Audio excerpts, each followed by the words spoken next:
Chers amis, bonjour. Bienvenue sur cette nouvelle chaîne qui est consacrée à la parole de Dieu. Donc également, j'ai eu à cœur justement d'expliquer la Bible, donc la parole de Dieu telle que vous la connaissez, la Bible elle-même. Il est vrai que c'est pas facile de comprendre les choses, surtout quand on est débutant aussi dans la lecture de la Bible.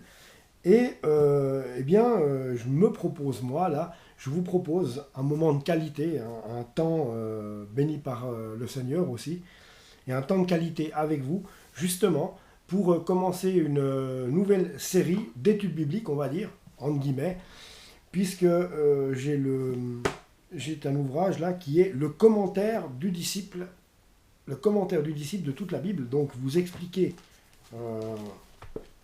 grosso modo, les décryptages, les traductions de ce qui est écrit dans la parole. Donc on va commencer par les psaumes, puis les proverbes, et nous attaquerons aussi le Nouveau Testament, bien sûr. Donc psaume 1, la bonne façon de vivre. Le livre des psaumes commence par dissiper une illusion très répandue, à savoir que la vie dans le péché est la bonne façon de vivre. L'homme du monde subit un lavage de cerveau quotidien.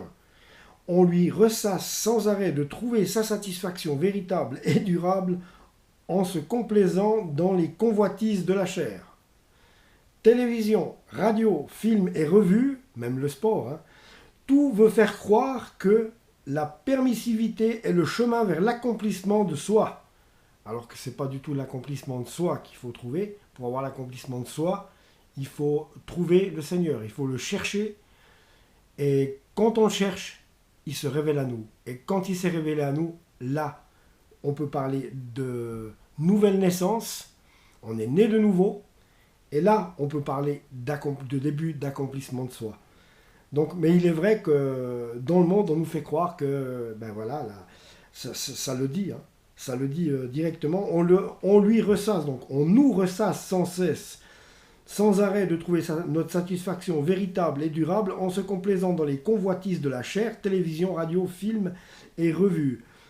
Tout veut faire croire que la permissivité est le chemin vers l'accomplissement de soi. On rejette avec dédain la vie de pureté et en la qualifiant de puritanisme. Mais c'est vrai, quand on essaye de parler du Seigneur ou d'annoncer la bonne nouvelle voilà, à des tiers, que ce soit dans la rue, que ce soit au travail, que ce soit dans nos temps libres ou avec les gens qu'on rencontre, ils se moquent de nous. Mais c'est là que nous ne devons pas avoir honte de l'évangile. Oui, il ne faut pas avoir honte de l'évangile. Parce que le Seigneur l'a dit aussi, si vous avez honte de moi, moi par rapport à mon Père, j'aurai honte de vous. Donc, première raison pour laquelle il ne faut pas avoir honte et tenir ferme dans ce que vous annoncez, dans la parole du Seigneur, et surtout dans la bonne nouvelle, dans la bonne nouvelle de la crucifixion. Jésus-Christ crucifié et rien d'autre. Alors, le psalmiste remet les choses à leur vraie place. Alors, psaume 1, verset 1. L'homme véritablement heureux est celui qui évite le style de vie des méchants.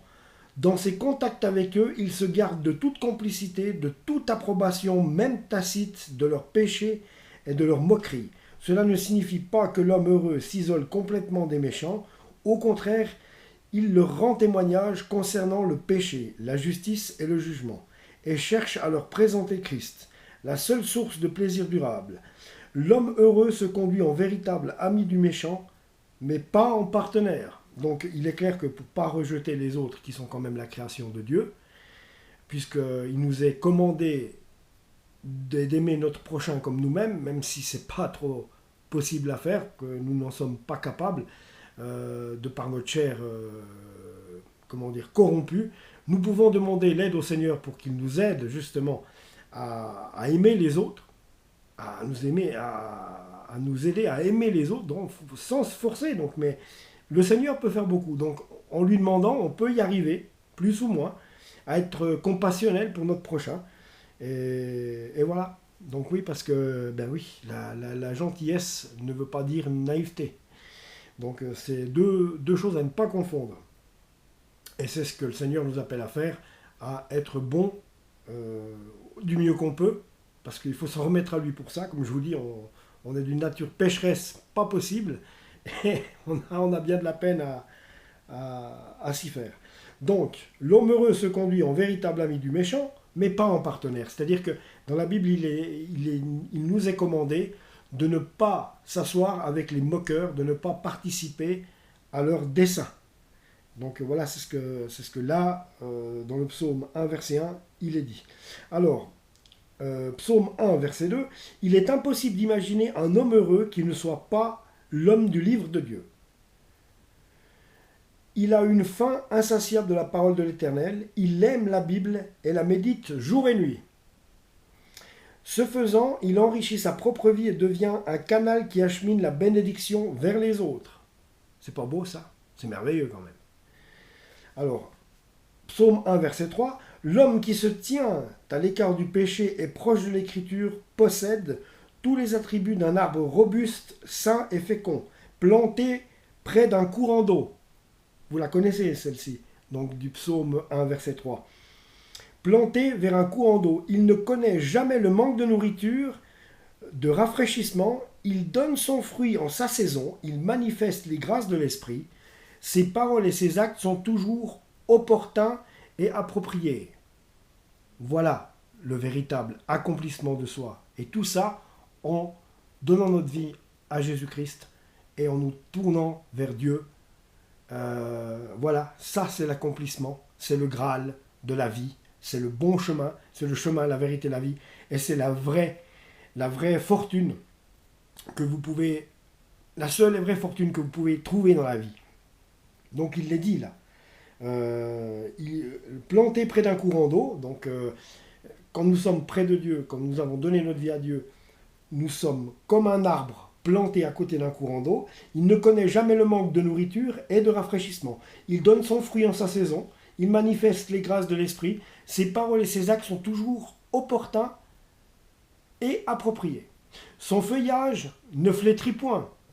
Sa vie spirituelle n'est pas soumise au changement cyclique, mais se caractérise par le renouveau intérieur continu. Et c'est vrai que, par exemple, depuis que je me suis converti, mais qu'est-ce que je me sens bien, mais gloire à Dieu.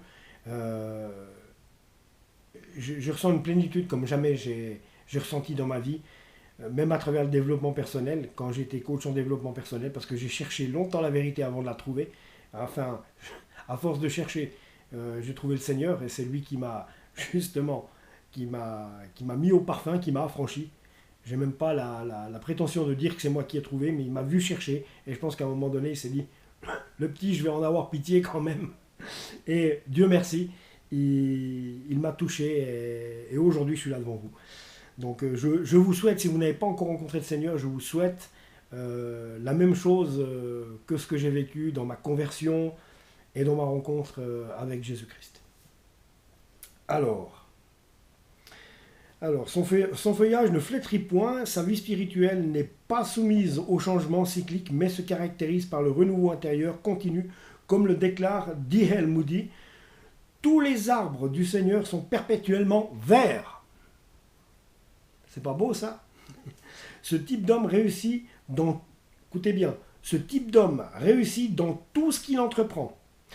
La raison est simple, il vit en communion avec le Seigneur. Toute son activité est donc dirigée par le Saint-Esprit. La seule façon d'être efficace et de réussir dans la vie chrétienne, ou dans la vie tout court, consiste à se laisser conduire par l'Esprit de Dieu, à vouloir diriger soi-même ses activités. À vouloir diriger soi-même ses activités, on perd énormément de temps, d'argent et d'énergie. Et en plus, on étouffe. Donc je pense que repassez-vous le passage là, la vidéo, si, parce que là, c'est vraiment... On cherche, c'est vrai que nous cherchons tous la réussite, la plénitude, le bien-être, mais il n'y a que Jésus-Christ, il n'y a qu'en Jésus-Christ que nous pouvons trouver la plénitude. Et au moment où on lui donne notre vie, c'est là que lui s'occupe de nous. Et c'est là que c'est écrit. Son feuillage ne flétrit point, sa vie spirituelle n'est pas soumise au changement cyclique, mais se caractérise par le renouveau intérieur continu. Mon Dieu, c'est beau. Comme le déclare Moody, tous les arbres du Seigneur sont perpétuellement verts. Ce type d'homme réussit dans tout ce qu'il entreprend. La raison est simple, il vit en communion avec le Seigneur. Toute son activité est donc dirigée par le Saint-Esprit et j'aime à le lire. La seule façon d'être efficace et de réussir dans sa vie chrétienne et la vie tout court consiste à se laisser conduire par le Saint-Esprit de Dieu. À vouloir diriger soi-même ses activités, on perd énormément de temps, d'argent et d'énergie et on est sur le mauvais chemin. Voilà. Voilà les amis, je pense que je vais m'arrêter là pour aujourd'hui. Vous retrouvez tout bientôt pour un prochain passage de la parole. Passage de la parole que je vous traduis par rapport à cet ouvrage qui traduit justement les paraboles, qui traduit ce que veut dire les écritures qui sont un peu cachées, un peu cryptées, et que des débutants dans la foi ne pourraient pas comprendre quand ils lisent la Bible. Donc voilà, c'est la chaîne que je vous propose. Donc abonnez-vous à la chaîne les amis, et on se retrouve tout bientôt, je vous le promets, pour la suite donc de la traduction de la parole. Voilà les amis, que Dieu vous bénisse. À tout bientôt.